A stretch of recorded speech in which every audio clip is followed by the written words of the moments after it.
Graça e paz. Vamos para o livro de Isaías e vamos ouvir a leitura do capítulo 53, versículos 5 e 6.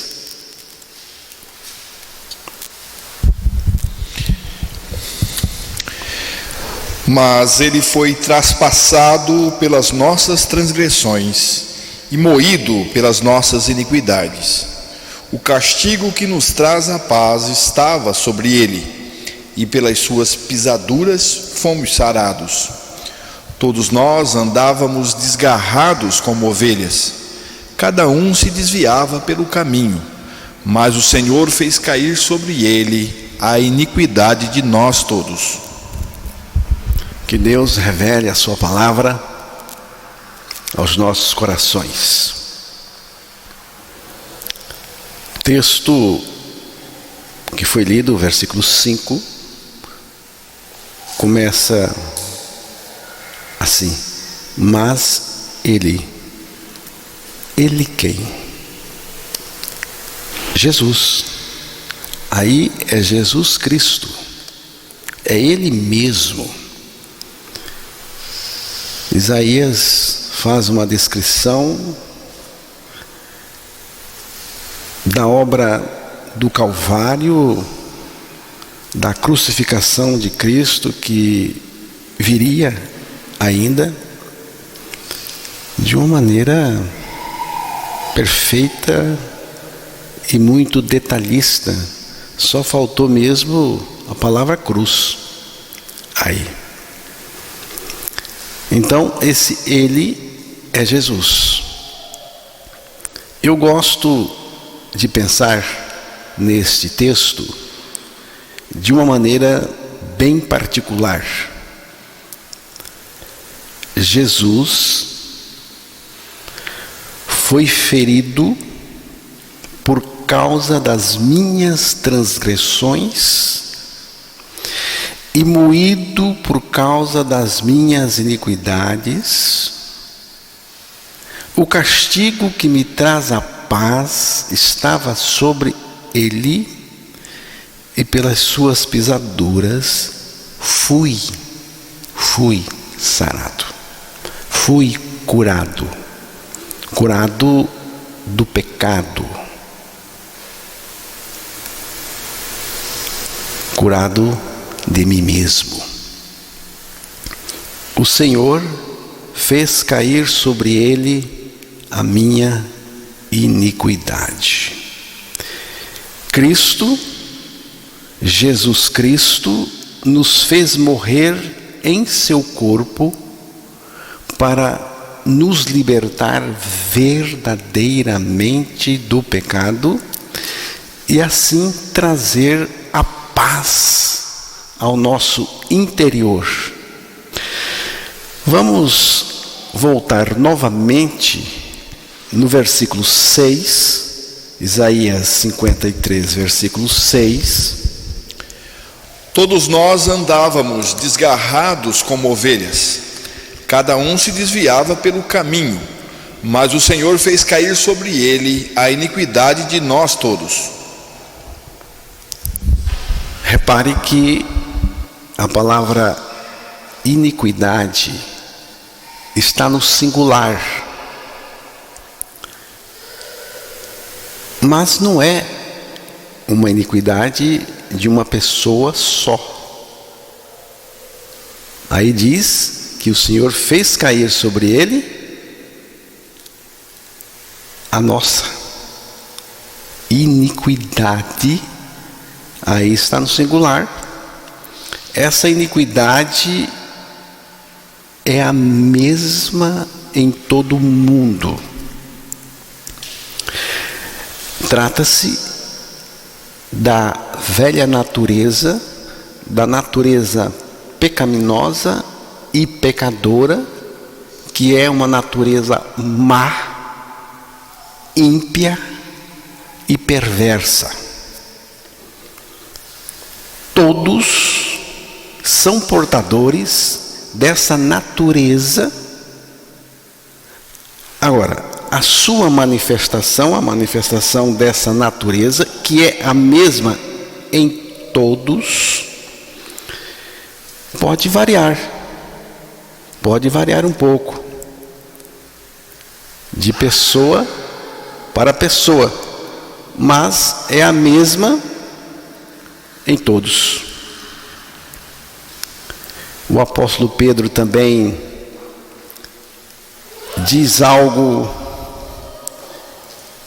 tremendo que Jesus fez na cruz, na primeira carta, capítulo 2, versículo 24, ele diz assim: carregando ele mesmo. Ele quem? Jesus. Em seu corpo, sobre o madeiro, cruz, os nossos pecados, para que nós, mortos para os pecados. Veja aqui que ele carregou em seu corpo os nossos pecados, todos eles,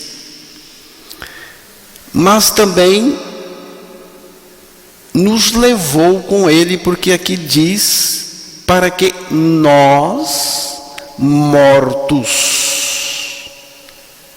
para os pecados. Como mortos? Como que eu morri? Eu morri porque Jesus me levou em seu corpo. Jesus me atraiu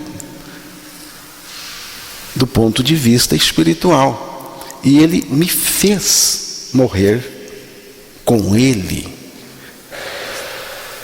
E o texto continua: para que nós, mortos para os pecados, vivamos para a justiça. Por suas chagas fostes sarados. Veja que se parece com aquilo que o profeta Isaías falou. Esse viver aqui, vivamos, é o viver depois da morte, com Cristo na cruz. Portanto, é o viver da ressurreição, a nossa, juntamente com Cristo. Então, o Senhor levou os nossos pecados, o Senhor nos levou com ele e nos fez morrer para os pecados, e nós também fomos ressuscitados juntamente com ele para viver esta vida de justiça, de retidão, que é a vida de Cristo em nós. Aí tem cura, aí tem libertação. Fostes sarados. A minha morte com Cristo me curou, me sarou do pecado e de mim mesmo. Não tem outro jeito. Tem que morrer. Morrer ou morrer. Morrer em Cristo na cruz. Lógico que estou falando do ponto de vista espiritual. Morrer em Cristo. O Senhor Jesus me fez seu parceiro de morte na mesma cruz, na mesma morte e ao mesmo tempo. Do ponto de vista físico, todo sofrimento ficou com o Senhor. Mas, do ponto de vista espiritual, eu morri com Ele. A cruz é o lugar onde nós morremos com Cristo. Eu não senti nada, mas eu creio como uma verdade e uma realidade de fé na palavra de Deus. Cristo nos fez morrer com Ele para nos libertar verdadeiramente do pecado. Morri para o pecado e em consequência do pecado. Morri com Cristo e fui liberto, salvo, sarado, curado. Cristo nos colocou na sua experiência de crucificação e com Ele fomos crucificados e mortos. Depois disso, Deus, o Pai, nos ressuscitou com Cristo pelo seu Espírito e ganhamos a sua vida, a vida de Cristo, que é a vida de Deus, e o próprio Cristo agora está em nós vivendo a sua vida. Já estou crucificado com Cristo e vivo não mais eu, mas Cristo vive em mim. Cristo ressuscitou para viver naqueles que com Ele morreram e ressuscitaram. Mas é preciso crer nesta verdade da palavra de Deus. É preciso crer na palavra de Deus que afirma a nossa morte e ressurreição em Cristo.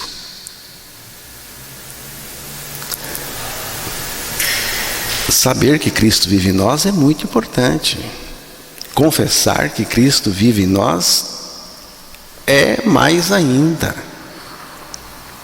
Nós dependemos do viver de Cristo. Não é repetição cansativa. Nós temos essa necessidade. Jesus ressuscitou para viver em você, para viver em mim. A base da congregação dos santos de Deus, é o sacrifício de Cristo. Sem o sacrifício de Cristo, nenhum de nós estaríamos aqui. Sem o sacrifício de Cristo, você não estaria aqui, nem eu, adorando em espírito e em verdade. Religião é outra coisa. É preciso entender, irmãos, que a cruz de Cristo é a essência do culto. O sacrifício de Cristo é a base de tudo. Não é uma mera repetição nossa. É que o sacrifício de Cristo é tudo. É a base do nosso culto, do nosso louvor, da nossa gratidão. É a base. Jesus é o único ser no novo universo de Deus, que Deus vai criar, que vai ter um defeito. As cicatrizes da cruz. As cicatrizes, as marcas na mão, no lado, nos pés, não vão desaparecer. Jesus trará essas marcas por toda a eternidade. As marcas do seu sacrifício. A razão pela qual estamos aqui. Então, a base da congregação dos santos de Deus é o sacrifício da cruz, o sacrifício de Jesus. Salmo 50, verso 5.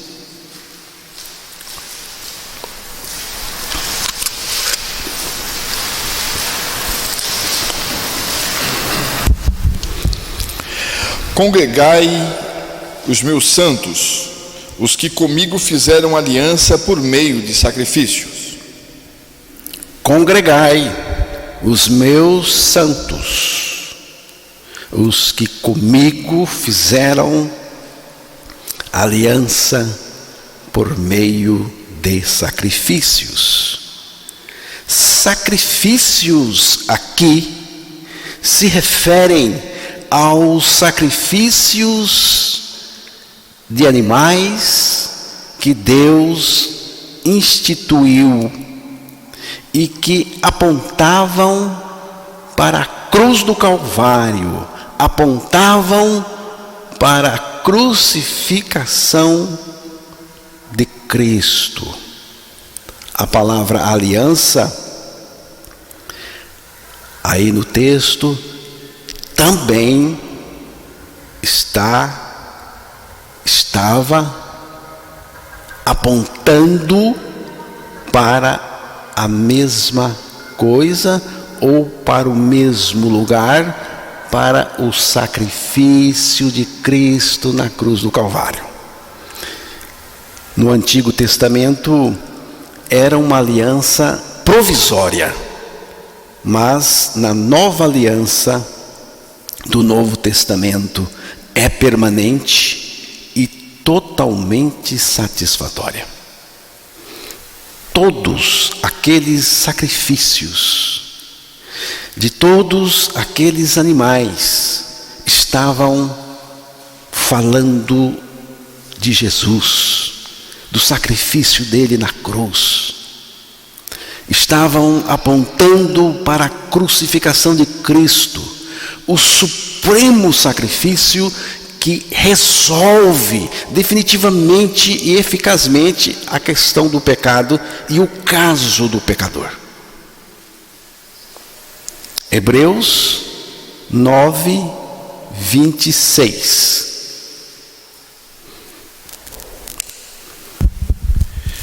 Ora, neste caso, seria necessário que ele tivesse sofrido muitas vezes desde a fundação do mundo. Agora, porém, ao se cumprirem os tempos, se manifestou uma vez por todas, para aniquilar pelo sacrifício de si mesmo o pecado. Que texto maravilhoso! Não deixa nenhuma dúvida.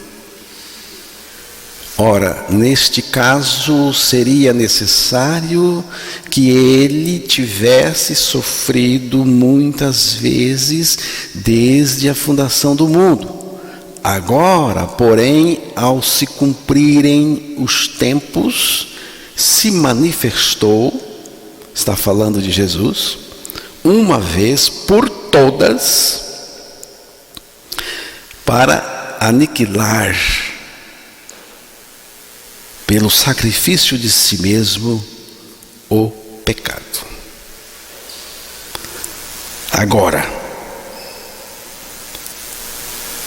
Agora, isto é, sob a nova aliança.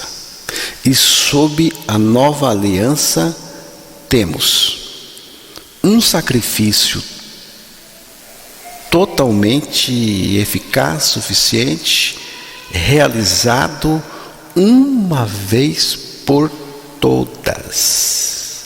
Não precisa mais repetição. Por que que não precisa mais repetição? Porque o sacrifício de Cristo resolveu a parada de uma vez por todas. Sacrifício eficaz, suficiente e eterno. Esse sacrifício de Jesus Cristo na cruz resolve a questão do pecado e resolve de uma vez por todas. É o que diz o texto. Esse sacrifício foi para, como diz o texto, aniquilar o pecado. Aniquilar o pecado não é fazer isso aqui. Deixa eu ver se eu acho um papel aqui. Achei. Aqui um papel. Vou aniquilar o papel. Aniquilei? Não. Ele está aqui. Aniquilar é desaparecer com esse papel. Ele vai sumir. Porque o sacrifício de Cristo tem este poder de aniquilar, dar um sumiço total ao pecado.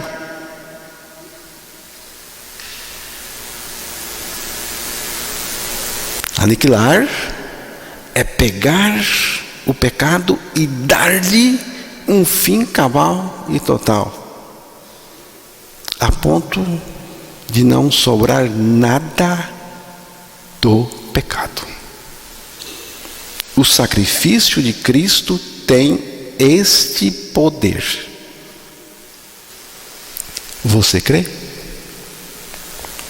Você crê que o sacrifício de Cristo tem este poder de aniquilar o seu pecado?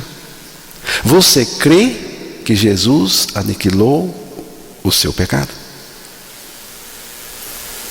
Se não crê, não crê. Não posso fazer nada. Se crer, experimentará esta obra que aniquilou o pecado. Através da morte e ressurreição de Cristo, Deus fez uma mudança total e radical. O que o Salmo 50, onde nós lemos o texto, o que o Salmo 50 ensina é que o sacrifício daquele tempo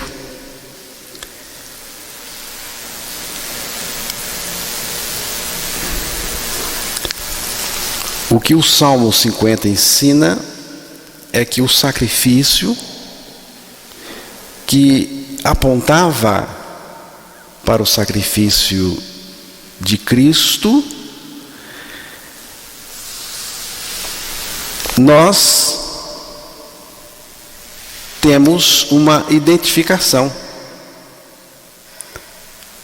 nesse sacrifício. Nós fazemos parte desse sacrifício. E Cristo é a base da nossa salvação e também do nosso culto. É a base de tudo. Mas o povo lá de quem fala o Salmo 50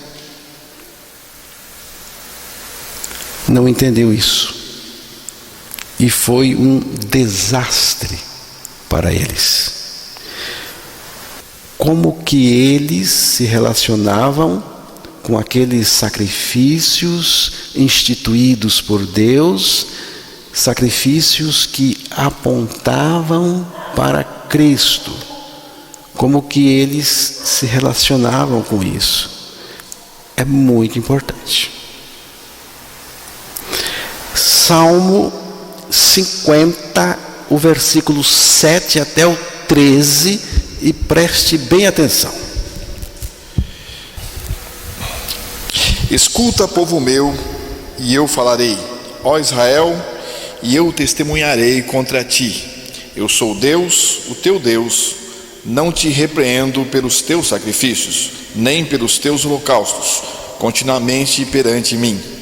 De tua casa não aceitarei novilhos, nem bodes dos teus apriscos, pois são meus todos os animais do bosque, e as alimárias aos milhares sobre as montanhas. Conheço todas as aves dos montes, e são meus todos os animais que pululam no campo. Se eu tivesse fome, não te diria, pois o mundo é meu, e quanto nele se contém. Acaso como eu carne de touros, ou bebo sangue de cabritos? Chegou até o 3, né? Entendeu? Oh, irmãos, o que isso significa? Significa que o povo transformou aquilo tudo em hábitos religiosos. Eles estavam pensando que Deus precisava daqueles sacrifícios. Estavam achando que estavam fazendo uma grande coisa. Eles fizeram uma religião daquilo. Deus os chama de ímpios,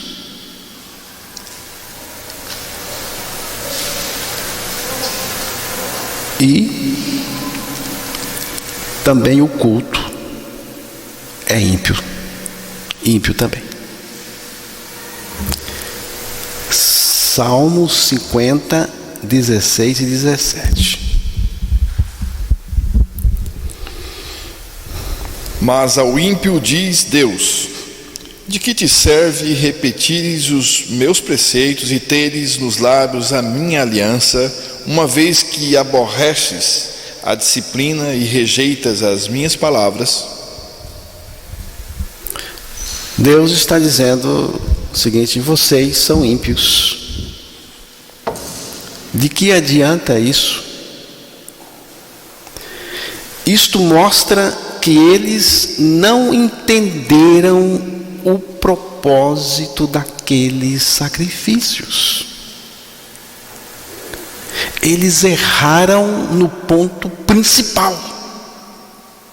Eles não estavam entendendo que Deus instituiu aqueles sacrifícios, mas para apontar para o futuro, para apontar para Jesus Cristo, o supremo sacrifício, o sacrifício da cruz.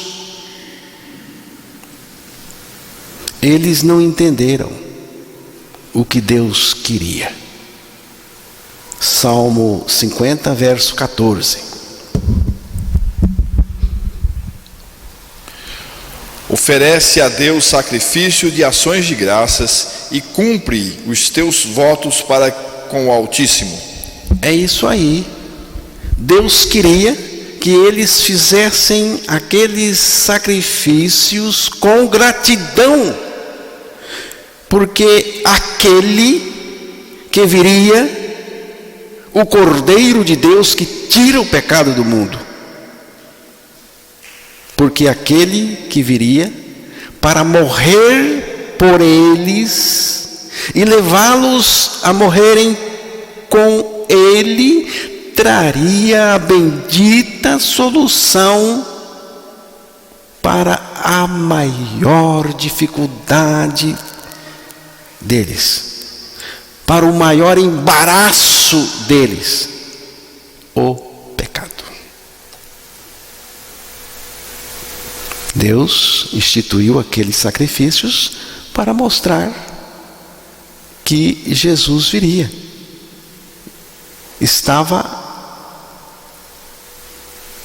Aquilo tudo estava apontando para Cristo, aquele que traria a solução definitiva e eficaz do nosso pecado, como lemos agora há pouco no texto de Hebreus 9:26, que mostrou que o sacrifício de Cristo aniquilou o pecado de uma vez para sempre. A grande enrascada do homem de qualquer idade é o pecado. E temos que vê-lo como algo muito sério. Até a nova criatura, principalmente a nova criatura. O pecado tem que ser encarado como algo nojento, sério, maligno. Jesus é aquele que vinha para acabar com o pecado a fim de nos libertar verdadeiramente dele. A cruz está dizendo para nós: chega de pecado, chega de escravidão, chega!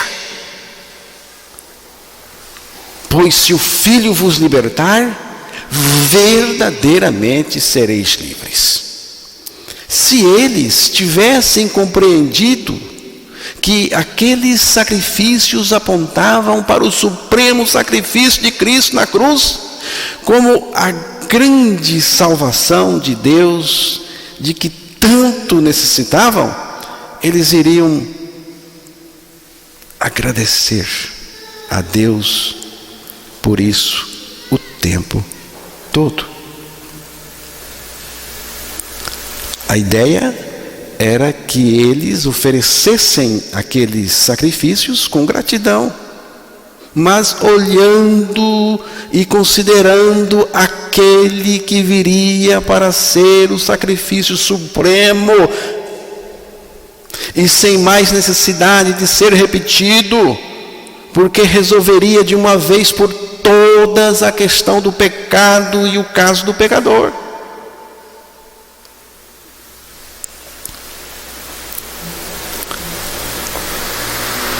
Jesus já veio, fez tudo, está tudo consumado. Mas, lamentavelmente, a dificuldade das pessoas com esse sacrifício continua.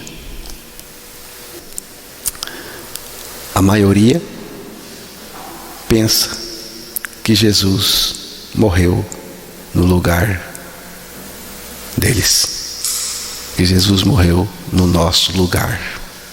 A palavra de Deus não diz que Jesus morreu em nosso lugar. Ela não diz. A Escritura ensina que Cristo morreu por nós. É diferente de morrer no nosso lugar. Ele morreu por nós, morreu em nosso favor, em nosso benefício. A palavra de Deus sustenta a verdade de que Cristo morreu por nós, em nosso benefício, mas também nos levou a morrer com Ele. Se que é Jesus, morreu por todos, logo todos morreram. O que significa isto? Um morre e todos morrem? Como é isso? É que Jesus na cruz nos atraiu a si. E eu, quando for levantado da terra, atrairei todos a mim mesmo. E quando Jesus morreu, esses todos que ele atraiu, também morreram com ele. Cristo morreu por mim, mas eu não escapei de morrer com ele. Se eu não morri com Cristo, então ele não morreu por mim.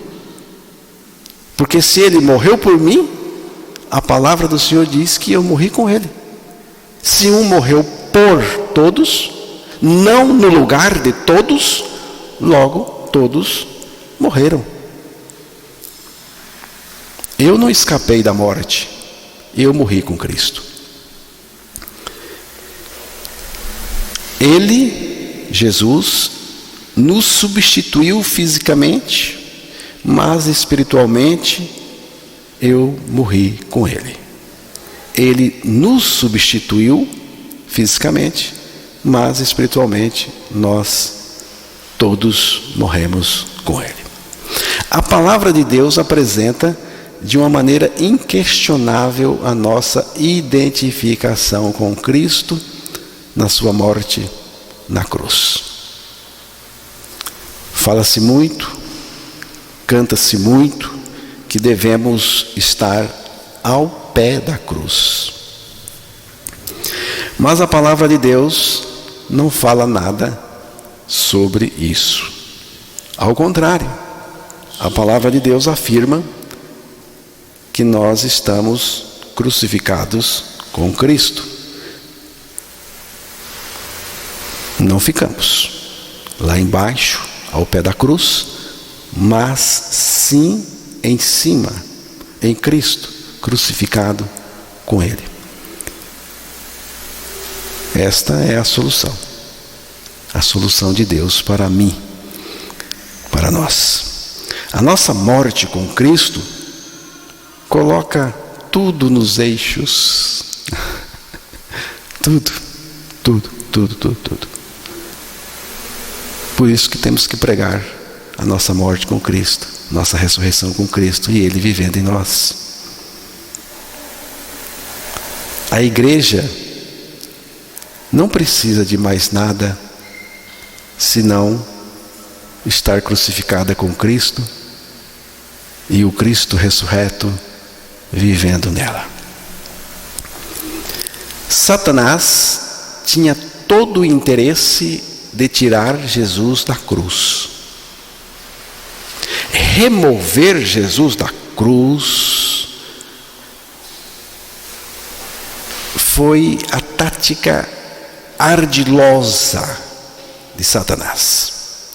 Satanás tentou de tudo para impedir Jesus de ir à cruz.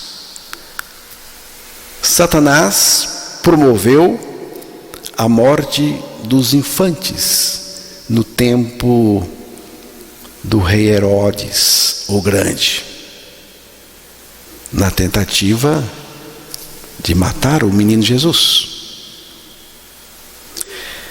Satanás estimulou o povo religioso para jogar Jesus do alto do monte em Nazaré. Tentaram encurralar Jesus, empurrar ele do alto do monte.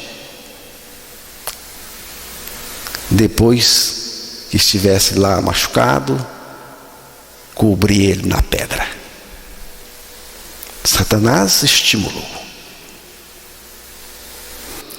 Satanás usou Pedro para dissuadi-lo da cruz. Incentivou alguns assistentes do Calvário para provocar Jesus descer da cruz. Desce, se é o Filho de Deus, desce daí. Provocação.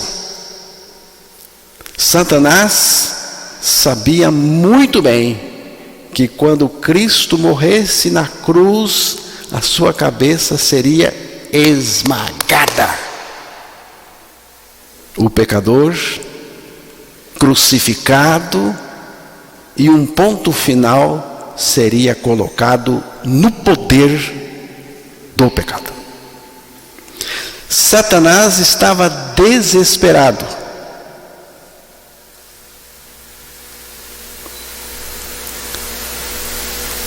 E ainda está. Hoje, Satanás está ainda mais desesperado.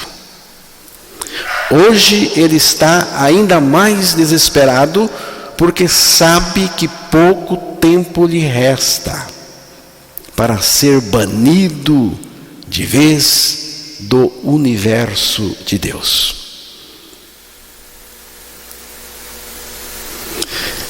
Satanás tem pelo menos, tem mais, mas pelo menos duas preocupações grandes, enfáticas. hoje. A primeira é tentar esconder o que aconteceu na cruz. Ele não conseguiu impedir, jamais poderia impedir. Agora ele tenta de todos os jeitos, de todas as maneiras, esconder, ocultar, obscurecer o que aconteceu na cruz. O que aconteceu na cruz? A morte do Senhor Jesus Cristo e a sua morte com Ele, a minha morte, a nossa morte, como a solução de Deus para o nosso pecado. Satanás esconde essa verdade. Ele procura esconder. A segunda é tentar impedir que Jesus volte lá em Jerusalém.